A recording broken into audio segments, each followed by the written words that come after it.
The Foundling Fox by Irina Korschunow, with pictures by Reinhard Michel. Translated from the German by James Schofield.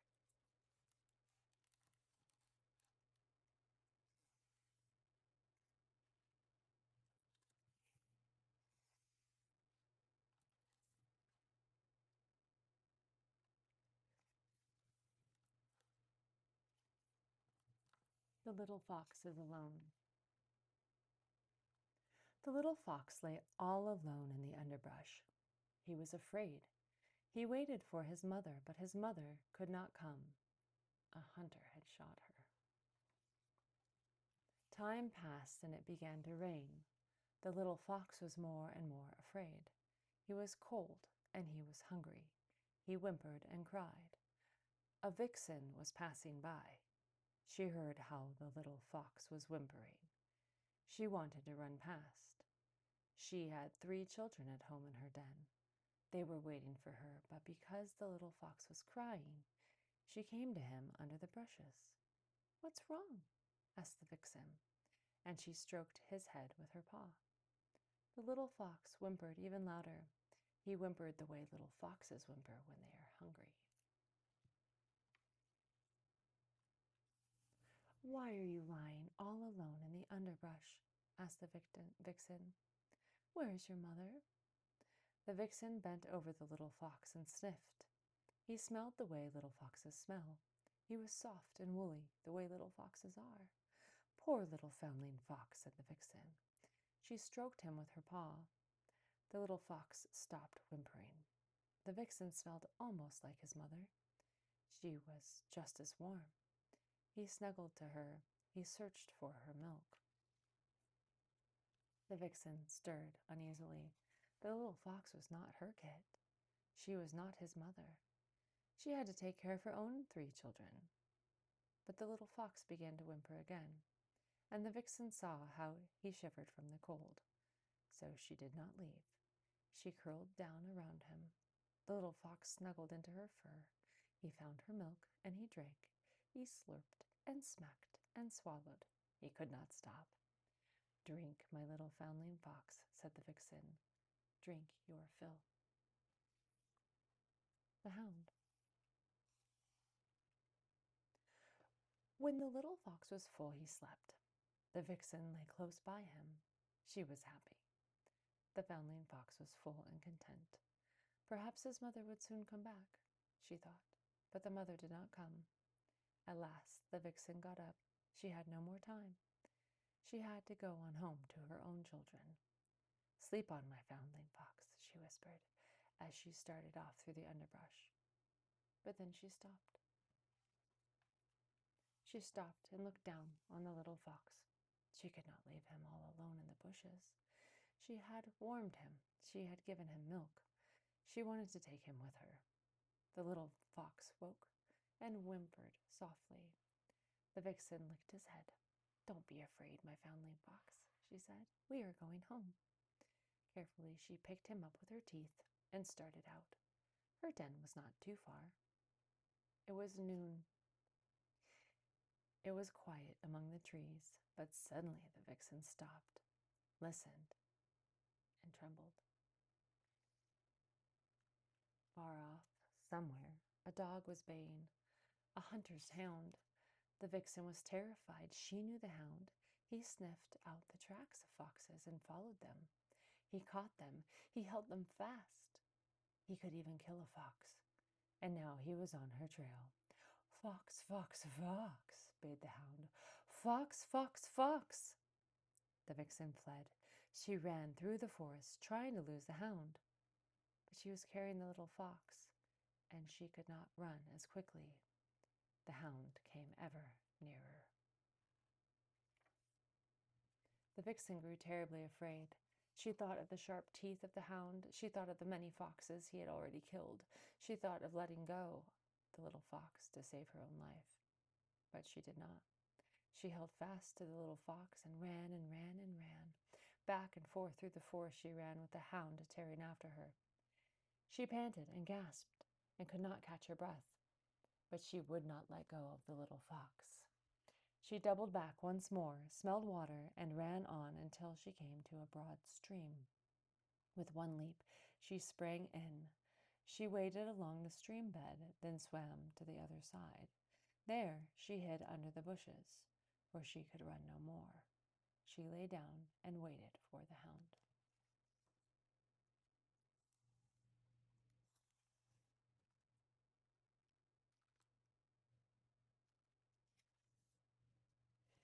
As soon as he was there, he was looking for the vixen on the other bank.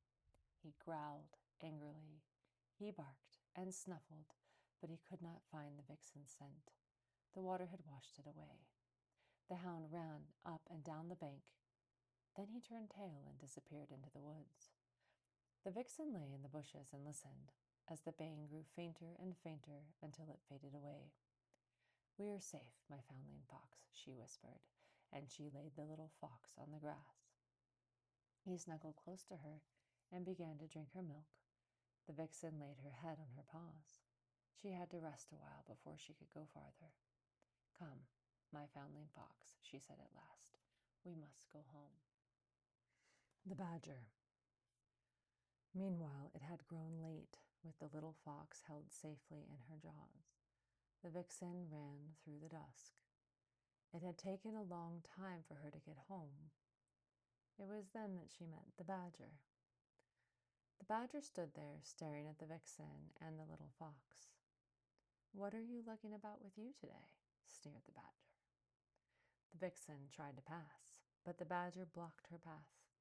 And again he demanded, "I want to know what you're carrying." The vixen laid the little fox in the grass. She stood over him. She raised her head and bared her teeth. "This is my foundling fox," she said. "A foundling fox?" cried the badger. "What do you want with the foundling fox? You already have 3 children. Give me the foundling fox. I want to eat it." "I'm warning you, badger," snarled the vixen. "My foundling fox belongs to me. I have given him milk. I have warmed him. I saved him from the hound, and I have carried him this far. My foundling fox belongs to me." "And I want to eat it," hissed the badger, and he sprang upon the vixen. The vixen clawed him in the face once and again. The badger spat. He bared his teeth and crouched to spring again. He was strong and he was fast. But the vixen was also strong, and because she was fighting for her foundling fox, she was even stronger. She fought with her head and with her heart.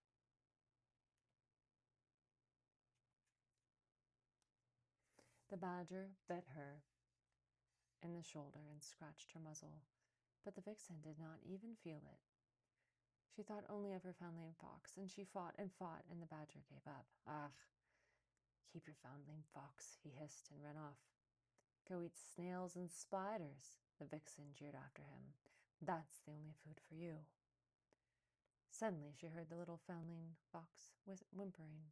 She bent over him and licked his head. "It's all right, my foundling fox," she said. "We will soon be home." She picked up the little fox, ran home to her den, and slept inside.